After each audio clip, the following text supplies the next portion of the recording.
മഹേഷ് ബാബുവിന് കട്ടത്താടിയും മീശയും പൃഥ്വിരാജ് എത്തി രാജമൗലി ചിത്രത്തിൽ ഒഡീഷയിൽ. മഹേഷ് ബാബുവിനെ നായകനാക്കി എസ് രാജമൗലി സംവിധാനം ചെയ്യുന്ന ചിത്രത്തിന്റെ ഒഡീഷ ഷെഡ്യൂൾ ആരംഭിച്ചു. പൃഥ്വി എത്തുന്ന പൃഥ്വിരാജ് ലൊക്കേഷനിൽ ജോയിൻ ചെയ്തു. മഹേഷ് ബാബുവും പൃഥ്വിരാജും ചേർന്നുള്ള കോമ്പിനേഷൻ സീനുകളാണ് ചിത്രീകരിക്കുന്നത്. മാർച്ച് 16 പൃഥ്വിരാജ് മടങ്ങിയെത്തും. തുടർന്ന് എമ്പുരാന്റെ അവസാന മിനുക്ക് പണികളിൽ മുഴുകും. പൃഥ്വിരാജും മഹേഷ് ബാബുവും ഒരുമിച്ച് യാത്ര ചെയ്യുന്ന ചിത്രങ്ങൾ സമൂഹമാധ്യമങ്ങളിൽ ശ്രദ്ധ നേടുന്നു. കട്ടത്താടിയും മീശയും വെച്ചാണ് മഹേഷ് ബാബു ചിത്രത്തിൽ പ്രത്യക്ഷപ്പെടുന്നത്.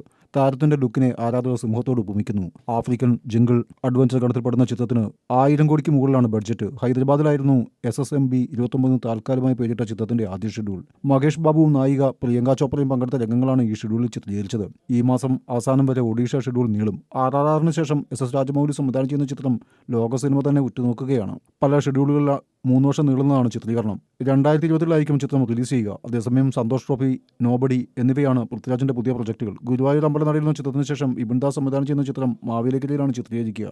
റോഷാക്കിന് ശേഷം നിസാം ബഷീർ സംവിധാനം ചെയ്യുന്ന നോബഡി E4 എന്റർടൈൻമെന്റ്സും പൃഥ്വിരാജ് പ്രൊഡക്ഷൻസും ചേർന്നാണ് നിർമ്മാണം. മാജിക് ഫിലിംസിന്റെ ബാനറിൽ ലിസൺ സ്റ്റീഫനും പൃഥ്വിരാജ് പ്രൊഡക്ഷൻസിന്റെ ബാനറിൽ സൂപ്പറിയും ചേർന്നാണ് സന്തോഷ് ട്രോഫി നിർമ്മിക്കുന്നത്.